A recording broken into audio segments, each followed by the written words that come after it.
Hi friends, അസ്സാം വലൈക്കും. അപ്പോൾ ഞാനിന്ന് വന്നിട്ടുള്ളത് എല്ലാവർക്കും ഒരേപോലെ ഇഷ്ടപ്പെടുന്ന എല്ലും കപ്പിൻ്റെ റെസിപ്പി ആയിട്ടാണ്. അപ്പോൾ എല്ലാവരും ഒന്ന് വീഡിയോ ഫുള്ളായിട്ട് കണ്ടു നോക്കുക. അപ്പോൾ ആദ്യം തന്നെ നമുക്ക് ഇതിലേക്കുള്ള മസാലപ്പൊടികളൊക്കെ ഒന്ന് ചൂടാക്കി വെക്കുക. അപ്പോൾ അതിനായിട്ടൊരു പാൻ എടുത്തിട്ടുണ്ട്. അതിലേക്ക് 1 ടീസ്പൂൺ മുളക് പൊടി, 2 ടീസ്പൂൺ മല്ലിപ്പൊടി, 1/2 ടീസ്പൂൺ മഞ്ഞൾപ്പൊടി, 1/2 teaspoon garam masala, 1/2 teaspoon chicken masala, 1/2 teaspoon കുരുമുളക് പൊടി ഇത്രയും ചേർത്ത് കൊടുത്തിട്ട് നമുക്കിതൊന്ന് നല്ലപോലെ തന്നെ ഒന്ന് ചൂടാക്കിയെടുക്കുക. ആ ഒരു പൊടികളുടെ ഒരു പച്ചമണം മാറി നല്ലൊരു മണം വരുന്നവരെ നമുക്കിതൊന്ന് വറുത്തെടുക്കാം. ഇനിയിപ്പോൾ ഞാനിവിടെ ഒരു കുക്കർ എടുത്തിട്ടുണ്ട്. അതിലേക്ക് ഒരു 3 ടേബിൾ സ്പൂൺ വെളിച്ചെണ്ണ ഒഴിച്ച് കൊടുത്തിട്ടുണ്ട്. അതിലേക്ക് വലിയ ജീരകം ഒരു 1/2 ടീസ്പൂൺ ഇട്ട് കൊടുത്തിട്ടുണ്ട്.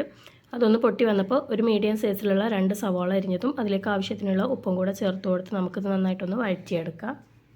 ഇപ്പോൾ സവാളൊക്കെ ഒന്ന് ഏകദേശം വാടി വന്നിട്ടുണ്ട്. അപ്പോൾ നമുക്കിതിലേക്ക് ഇഞ്ചി വെളുത്തുള്ളി പച്ചമുളക് ചതച്ചതും അതേപോലെ തന്നെ ഒരല്പം കറിവേപ്പിലയും കൂടി ചേർത്ത് കൊടുക്കുക. ഇനി ആ ഒരു ഇഞ്ചി വെളുത്തുള്ളിയുടെ ഒക്കെ ഒരു പച്ചമണം മാറുന്ന വരെ നമുക്കിതൊന്ന് വഴറ്റിയെടുക്കാം. ഇപ്പോൾ നമ്മൾ ഇഞ്ചി വെളുത്തുള്ളിയൊക്കെ ഇട്ടതിന് ശേഷം വഴറ്റിയെടുത്ത് ആ ഒരു പച്ചമണമൊക്കെ ഒന്ന് മാറി വന്നിട്ടുണ്ട്. ഇനി നമുക്കിതിലേക്ക് നമ്മൾ നേരത്തെ വറുത്തെടുത്ത് വെച്ചിട്ടുള്ള നമ്മുടെ മസാലപ്പൊടികൾ ചേർത്ത് കൊടുക്കുക. എന്നിട്ട് ഒന്നും കൂടെ ഒന്ന് നല്ല രീതിക്കൊന്ന് മിക്സ് ചെയ്തെടുക്കുക. ഇനി നമുക്കിതിലേക്ക് തക്കാളി ചേർത്ത് കൊടുക്കാം. ഞാനിവിടെ ഒരു വലിയ തക്കാളിയാണ് എടുത്തിട്ടുള്ളത്. അപ്പോൾ അത് ഇതേപോലെ ചെറുതായിട്ട് കനം കുറച്ച് അരിഞ്ഞതാണ്. അപ്പോൾ അത് ചേർത്ത് കൊടുത്ത് നല്ല രീതിക്ക് തന്നെ ഒന്ന് മിക്സ് ചെയ്തെടുക്കുക. ആ ഒരു തക്കാളിയൊക്കെ നല്ല രീതിക്ക് തന്നെ വെന്ത് വരുന്നവരെ നമുക്കിതൊന്ന് വഴറ്റിയെടുക്കാം.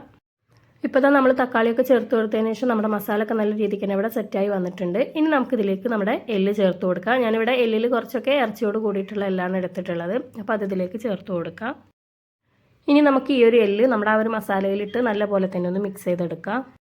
ഇപ്പോൾ നമ്മൾ മസാലയും എല്ലൊക്കെ നല്ല രീതിക്ക് തന്നെ മിക്സ് ചെയ്തെടുത്തിട്ടുണ്ട്. ഇനി നമുക്കിതിലേക്ക് ആവശ്യത്തിനുള്ള വെള്ളം ഒഴിച്ച് കൊടുക്കാം. അതിനുശേഷം ഒന്നും കൂടെ ഒന്ന് മിക്സ് ചെയ്തെടുക്കാം. അപ്പോൾ നമ്മൾ വെള്ളമൊക്കെ ഒഴിച്ച് നല്ല രീതിക്ക് തന്നെ മിക്സ് ചെയ്തെടുത്തിട്ടുണ്ട്. ഇനി ഇതൊരു 4-5 വിസിൽ വരുന്നവരെ നമുക്കിതൊന്ന് വേവിച്ചെടുക്കാം.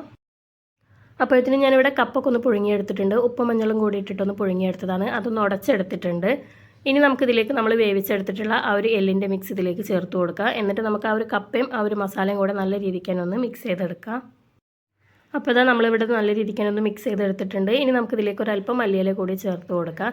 അതുപോലെ തന്നെ കപ്പ നമ്മൾ ഉടച്ചെടുക്കുമ്പോൾ ഒട്ടും തന്നെ വെള്ളം ഇല്ലാതെ വേണം നമ്മളിതൊന്ന് ഉടച്ചെടുക്കാനായിട്ട്. അപ്പോഴാണ് ഇതേപോലെ നല്ല തിക്കായിട്ടുള്ള നമ്മുടെ കപ്പയെല്ലും നമുക്ക് കിട്ടുള്ളൂ.